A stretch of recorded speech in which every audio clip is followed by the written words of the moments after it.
Olá pessoal, quem fala aqui é o Hugo, o criador do Prática Vencedora. A gente vai conversar aqui algumas coisas sobre a competência territorial nos juizados. E um tema, uma questão que a gente enfrenta bastante na prática é: o autor pode escolher livremente onde ele vai propor a ação nos juizados? Porque se você prestar atenção em alguns detalhes, você vai ter essa sensação, tá? E isso, vamos discutir se isso é verdade ou não. E por que isso é tão importante assim? Isso é importante porque isso é uma... a gente está falando aqui de acesso à justiça, né? Não é do ponto de vista do autor escolher se ele vai querer o juiz A ou o juiz B. Não é a questão de você ferir o juiz natural, né? O princípio do juiz natural. Não é isso. O que a gente está falando aqui é de acesso à justiça. Por quê? Tem comarcas que não têm juizado. Tem comarcas que só tem uma vara da justiça comum. Ah, Hugo, mas o processo lá na vara comum, ele vai tramitar sob o rito dos juizados. Ok, tudo bem. Mas ele vai correr tão rápido, ele vai tramitar tão rápido quanto seria com um processo que tramitasse num juizado mesmo? Provavelmente não. Provavelmente o processo vai estar ali no meio, entre outros. Tudo bem que você tem lá a dinâmica da secretaria, enfim, como é que você vai fazer. Mas normalmente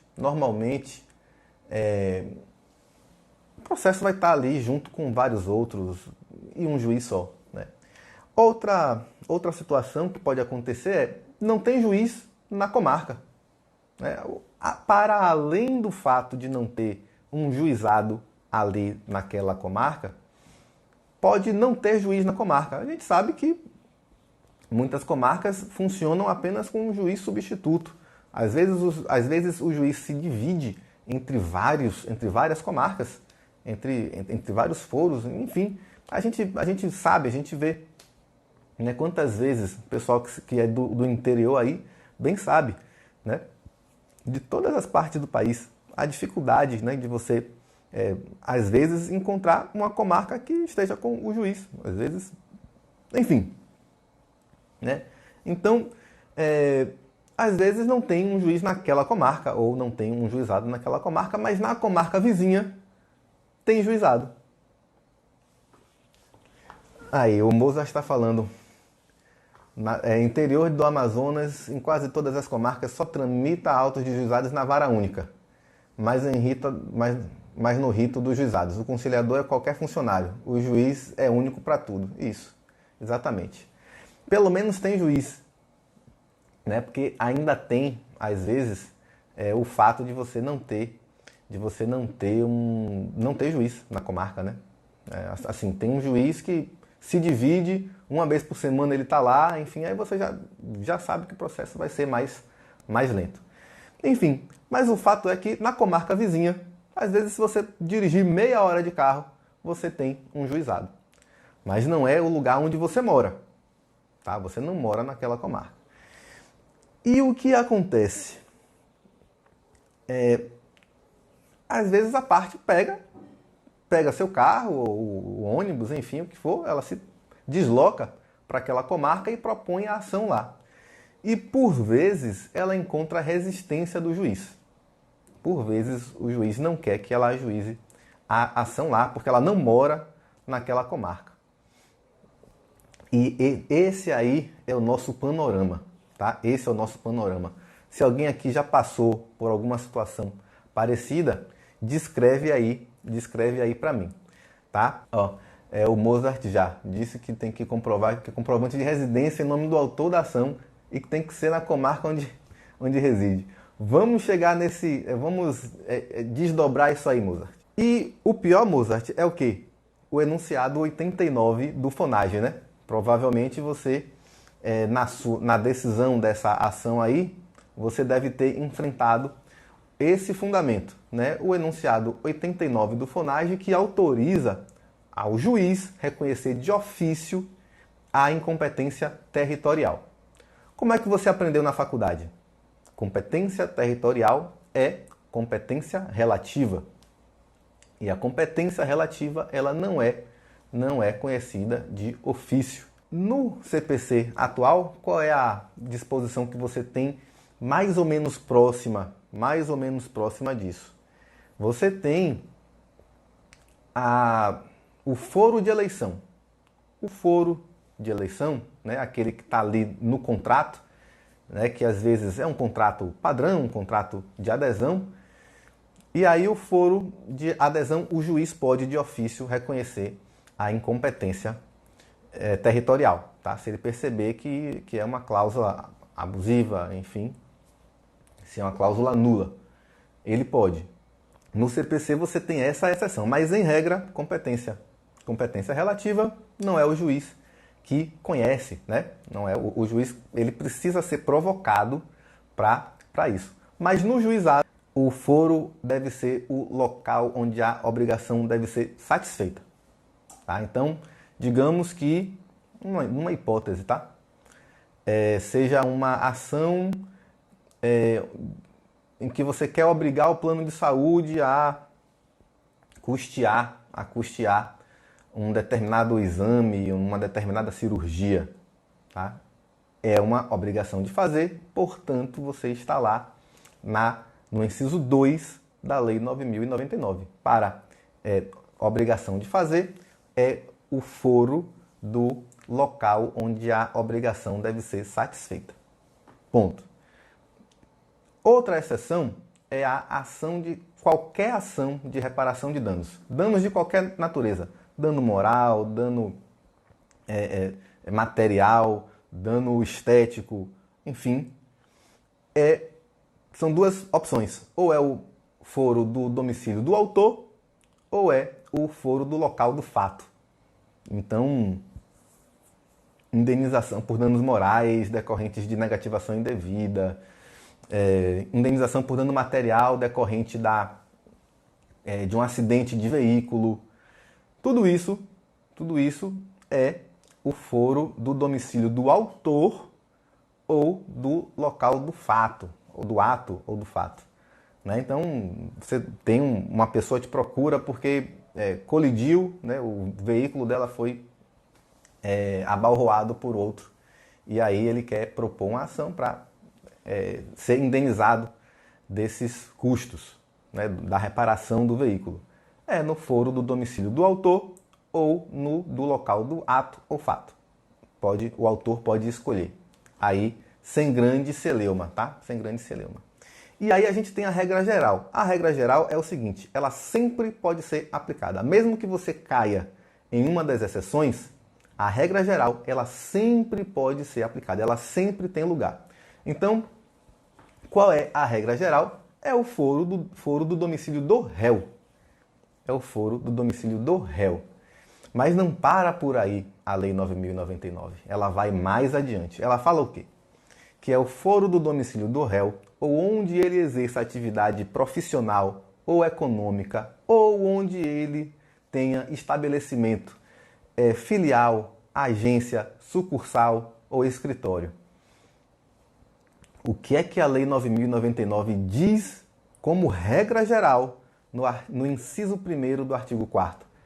Que é qualquer lugar em que o réu tenha uma agência, um estabelecimento qualquer, mesmo que a sede dele não seja ali, ele pode propor a ação. Então, digamos que você tenha uma ação contra, vamos ver, um grande fornecedor, Americanas, né? Contra as lojas Americanas.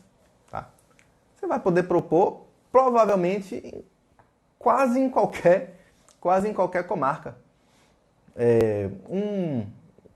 Uma ação contra um fornecedor de uma concessionária de serviço público de água, de saneamento básico. Provavelmente em qualquer comarca do seu estado vai ter uma agenciazinha daquela concessionária. Então, sobretudo nas ações de consumo, em que você tem fornecedores grandes e que né, tem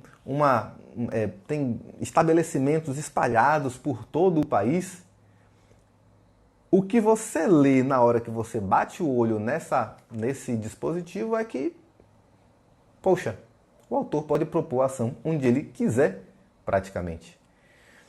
E aí, Mozart, você que falou aí de Manaus, você repara que não existe nenhum lugar na Lei 9.099 que obrigue o autor a propor a ação onde ele mora. Não obriga isso. Não obriga. Possibilita.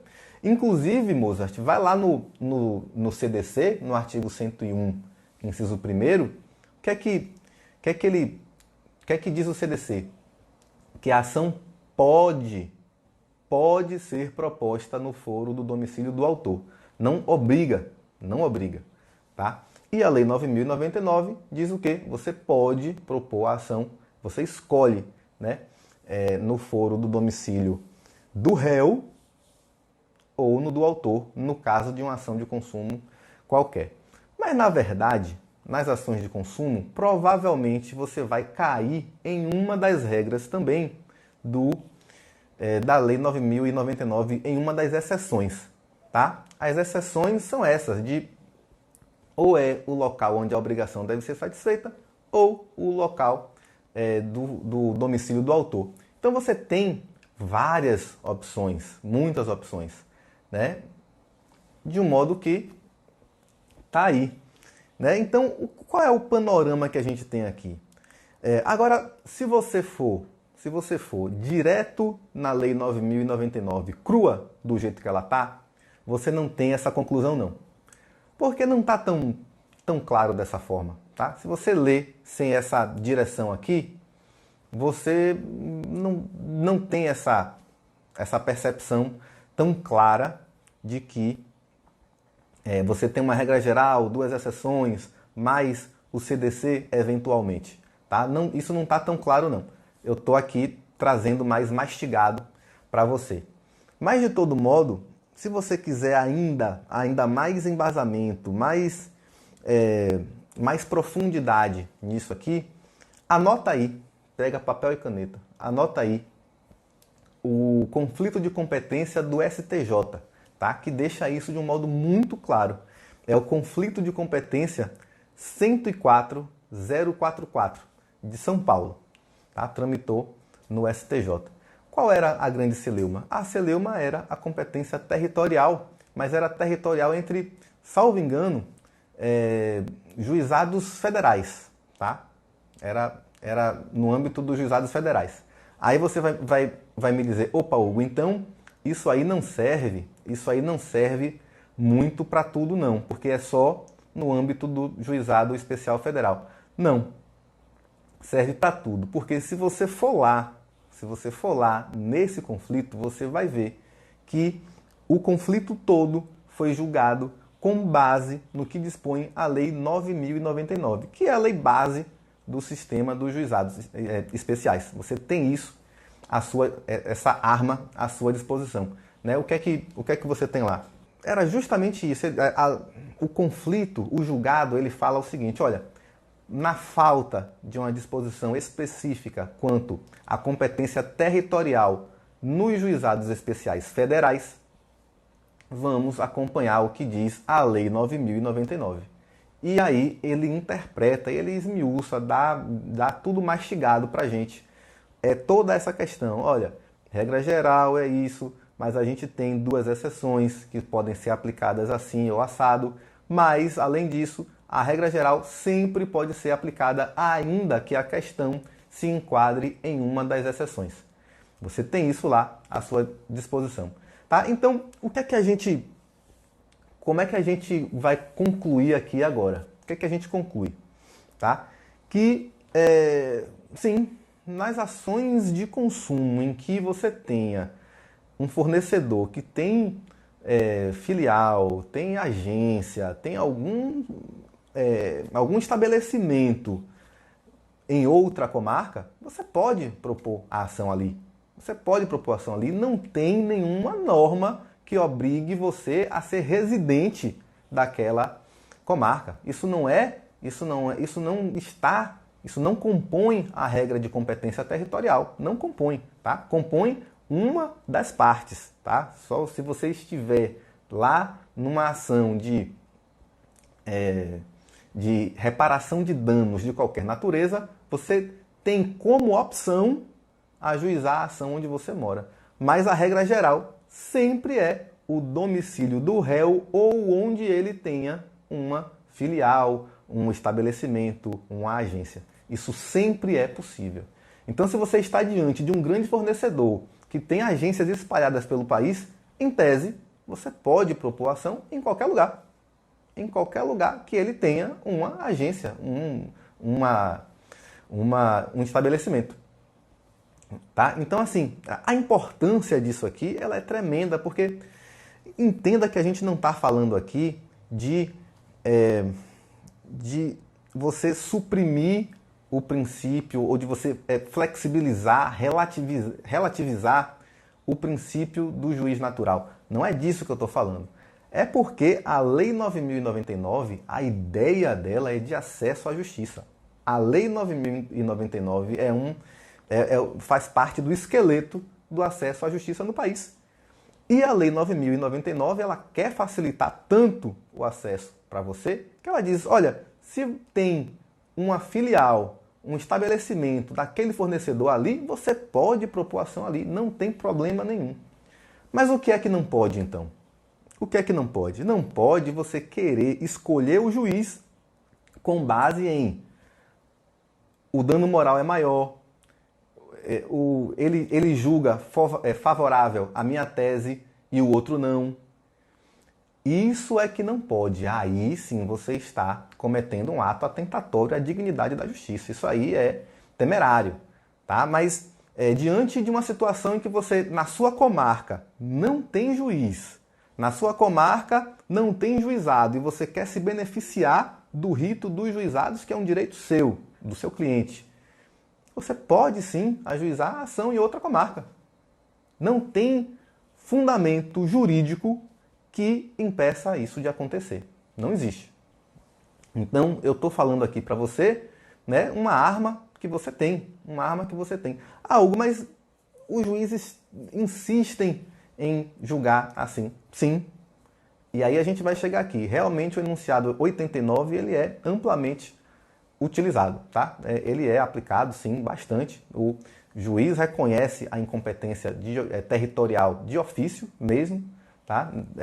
Normalmente não tem muita discussão quanto a isso, tá? Não tem muita discussão. Você vai ter essa possibilidade. Isso é muito concreto de acontecer com você, tá? Mas você vai me perguntar, Hugo, e está baseado em que esse enunciado 89? Olha, nas minhas pesquisas, ele está baseado no artigo 51, inciso 2 da Lei 9.099, que diz lá basicamente o seguinte, que o processo será extinto sem julgamento do mérito quando for reconhecida a incompetência territorial. Mas não diz que o juiz vai reconhecer de ofício. A Lei 9.099 não fala disso. Tá? Então, você vai ter que encarar isso aí. Tá? Para mim, está muito claro que você pode escolher, desde que o réu tenha uma comarca ali, tenha uma filial, um estabelecimento naquela comarca, tá? Mesmo que não seja a sede dele ali, mesmo que você não resida naquela comarca, tá? Mas se para você é vantajoso, do ponto de vista, digamos assim, formal, tá? Por que não? Por que não? Não há nenhum impedimento nesse sentido. A luta é grande. A luta é grande. Sobretudo porque, veja bem, o juiz não faz isso, não é à toa, não. Não é capricho do juiz, não é porque ele... não é porque ele julga da forma que ele quer, não. Ele faz isso porque ele sabe que o juizado dele vai estourar de processo. A grande verdade é essa. Por que é que o juiz normalmente ele encrenca com isso e ele normalmente freia mesmo e extingue tudo sem julgamento do mérito. Porque ele sabe que naquela comarca ali, né, o juizado foi dimensionado para absorver um número X de processos. E que se ele for absorver os processos de outra comarca, logicamente, não vai ficar fácil para ele enfrentar essa questão. Tá? Então, dito isso, o juiz está numa situação difícil, o juizado está numa situação difícil, e esse é o tamanho da sua luta. Tá? Esse é o tamanho da sua luta. Você vai estar ali diante de uma situação em que você vai ter que contornar aí a dificuldade que o juiz tem em administrar a quantidade de processos que vão chegar na comarca dele se ele passar a admitir os processos dessa forma. Mas a grande verdade é que ele não tem fundamento legal para extinguir os processos dessa forma por esse motivo. Por esse motivo, não tem. Tá? Se você estiver aplicando a letra fria do artigo 4º, inciso 1º da Lei 9.099, você vai concluir que você pode propor sua ação basicamente onde você quiser, respeitadas as questões de não é uma hipótese de flexibilização do princípio do juiz natural. Tá? Você não vai procurar aquele juizado somente porque o juiz concede indenizações em valores maiores ou coisas desse tipo. Tá? Esse basicamente é o nosso tema. Dúvidas? O Carlos fala o seguinte, que ele teve dificuldade de citar o réu, mas conseguiu citar o réu. Ele conseguiu um endereço de uma comarca diferente. Carlos, primeiro eu preciso saber qual é a questão envolvida, se em qual dos incisos da Lei 9.099 se encaixa, tá?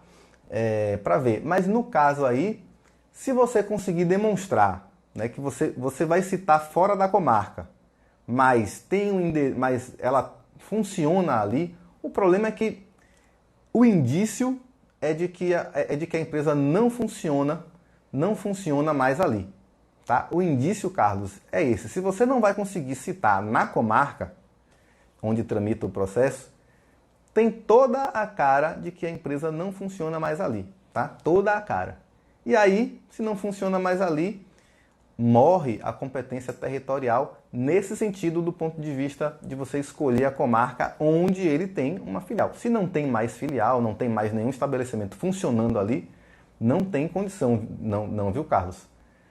Mas assim, se por acaso, não conseguir citar no endereço aqui da comarca, mas funciona, eu sei que funciona, mas é muito difícil você comprovar isso, tá? Muito difícil.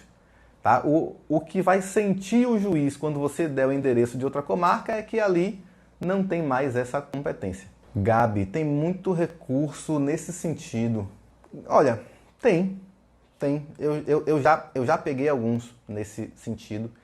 E, inclusive, foi assim que eu cheguei nesse julgado do STJ, né, no conflito de competência 104.044.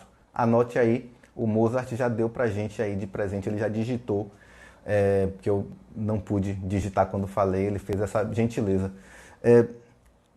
Então, assim, foi assim que eu tive essa dificuldade, porque não tá tão claro assim na Lei 9.099, tá? Eu fui fazer minhas pesquisas e encontrei esse conflito de competência que destrincha bastante toda a questão da competência territorial nos juizados. Tá? Mas tem muito recurso, é recurso inominado, porque o que é que acontece? O que é que diz a Lei 9.099? Reconhecida a incompetência territorial, você vai extinguir o processo sem resolução do mérito. É isso que diz a Lei 9.099. Então, se você extingue a ação, você vai proferir uma sentença e, nesse caso, o recurso que ataca isso aí é um recurso inominado. Tá, Gabi? Gabi Fernandes. Que mais? Executar contrato de aluguel. Sim, a cobrança de aluguel, sim. Cobrança de aluguel, sim. Ação de despejo por falta de pagamento é que não pode, mas cobrar o aluguel sem problema nenhum. Reparação de dano moral em contrato de aluguel, a princípio sim. A princípio sim, se respeitar o teto dos juizados. Tá? Há uma discussão se a indenização por dano moral respeita ou não, se deve respeitar ou não o valor da causa. Se o valor da causa, no caso aí da indenização por dano moral, compõe, se a indenização por dano moral compõe o valor da causa, mas normalmente sim, normalmente sim. Se respeitar material, desculpe, pode sim, pode sim. Dano do tipo, o locatário danificou coisas e não reparou, sim, isso tranquilamente. Tranquilamente, Stefanes. Gente, foi um prazer. Forte abraço. Tchau, tchau.